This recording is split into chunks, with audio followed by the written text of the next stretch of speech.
So I wanted to show an example of San Jose. Now here, this is from Moody's rating of San Jose's general obligation bonds, which do have a good rating. They have an AA1 rating. But I think it's helpful to look at how they talk about your pension and what they're communicating to elected officials, what they're communicating to investors. Your pension shows up everywhere in these credit ratings. The only credit challenge that's listed by Moody's is the pension and retiree medical obligations. Factors that could lead to an upgrade, it just outright says a material decrease in the city's unfunded pension liabilities. That if the city decreased their pension liabilities, they'd give them a better credit rating. Factors that could lead to a downgrade if they fail to deal with their pension liability. So this gives you a sense of how they put this pressure on elected officials. So next, we're going to talk about why they're doing this. The point of that was to show you some of the mechanisms they have to create this pressure and to create this narrative around pensions. But why do they care? And we're going to talk about Stockton, which I know this is going to be a kind of extreme example, but the reason we're talking about Stockton is because it represents some of Wall Street's worst fears. It represents bond investors' worst fears. It's kind of like the boogeyman in their closet. Here in San Jose, I do want to say we're not Stockton. The recession hit really hard everywhere in the Bay Area, but it was particularly bad in Stockton. That city was the foreclosure capital of the country for a while. Until recently, when Stockton filed for bankruptcy and defaulted on some of their debt, that was the largest government default in U.S. history. Unfortunately, they've been replaced by Detroit and now Puerto Rico. But I do want to emphasize that default and bankruptcy like this is extremely rare. The thing is, you have to think about how Wall Street assesses these situations. They do actually think in terms of the worst case scenario, because they have one goal. The financial industry exists for one thing, which is to make a lot of money, right? And if there's anything that they think could put their profits at risk, they're going to want to resolve that. They want to make sure, they want to protect their profits. So when they're acting, this is what they have in mind ultimately. To start with, so this is a slide from a presentation that was given by a representative of Lehman Brothers to the city of Stockton in 2006. So before the recession really hit, but as we're kind of barreling towards the financial crisis. Now, some of you might remember Lehman Brothers was one of the key actors behind the subprime mortgage crisis that crashed the entire global economy and also crashed the budget in the city of Stockton.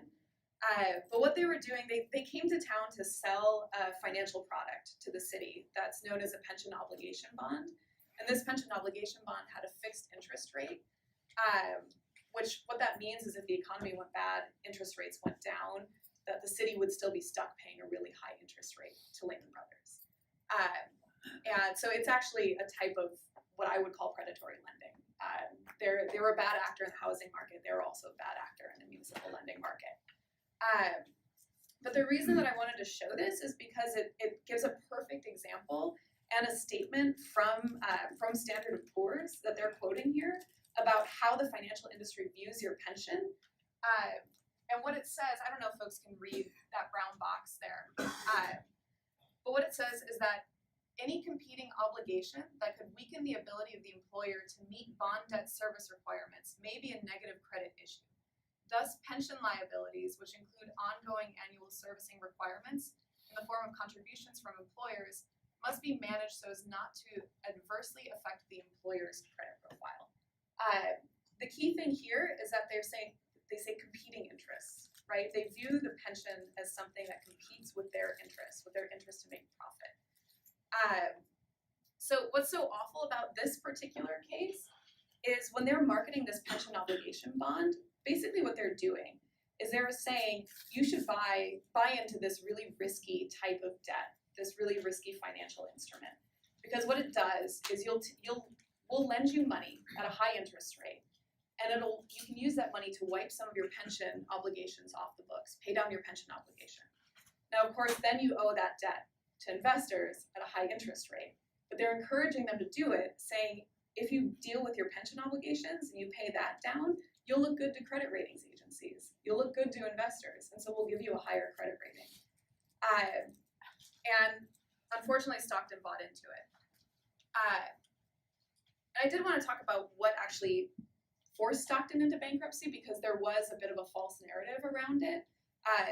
There was a lot of news coverage at the time saying that retiree medical benefits were the reason that Stockton ended up in bankruptcy. But really what happened is, number one, they were hit really hard by the subprime mortgage crisis.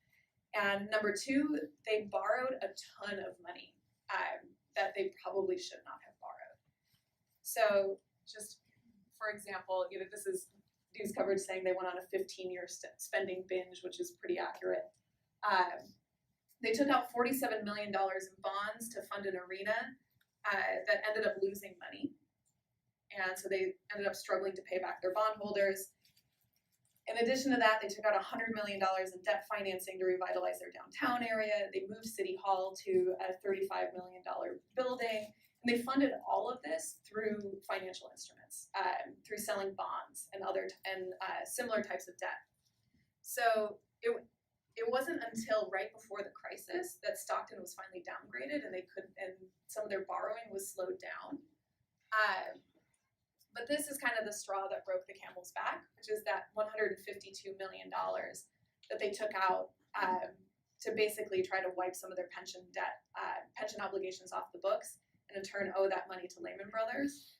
And this is a cartoon that shows an actual dialogue between Lehman Brothers and one of the Stockton City Council members at the time, showing that they pretty clearly sold them something that they didn't understand.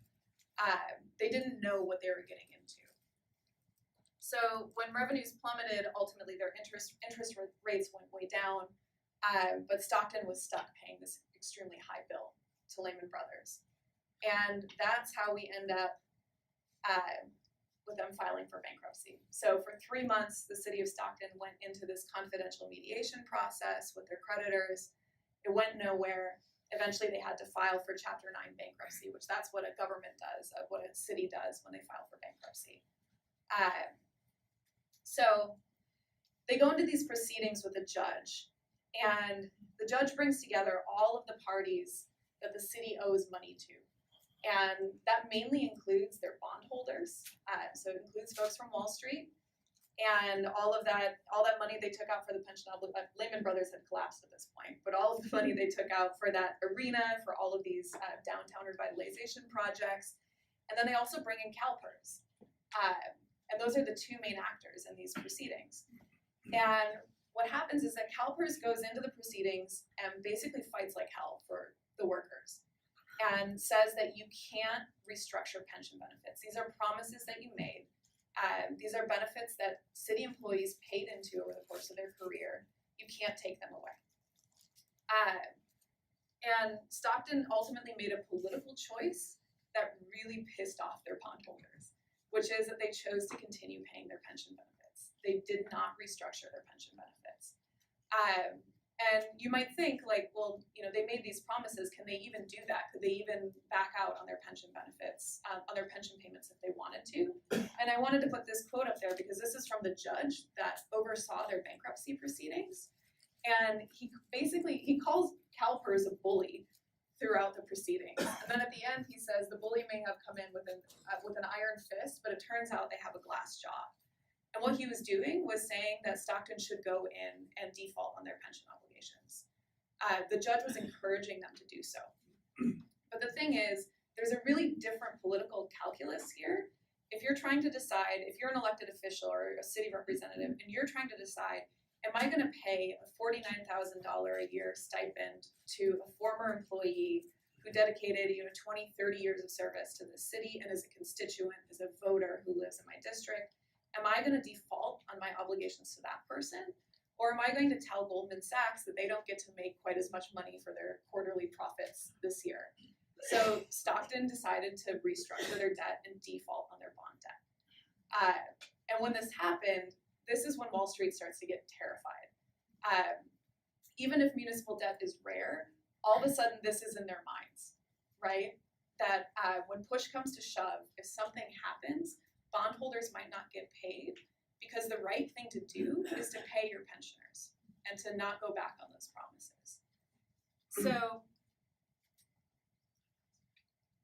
that's the reason for all of these negative credit ratings. That's why you hear pensions coming up over and over again by being brought up by Moody's, by Standard & Poor's, by Fitch. But of course, there's another side to this too, which is that ultimately, if they're able to eliminate pensions and we all have 401ks, this could be incredibly profitable for them, and it gives them kind of free reign to do whatever they want. That pension bully in the room isn't there anymore. And this is, maybe we'll be able to send this out to folks, but this is an op-ed that was in the New York Times recently that I really liked. It was written by a professor at Boston University who specializes in pensions. And he basically makes the comparison of saying that a world where everyone has a 401k is like living in a right-to-work state where there are no unions. Working people no longer have a collective voice to protect their retirement savings.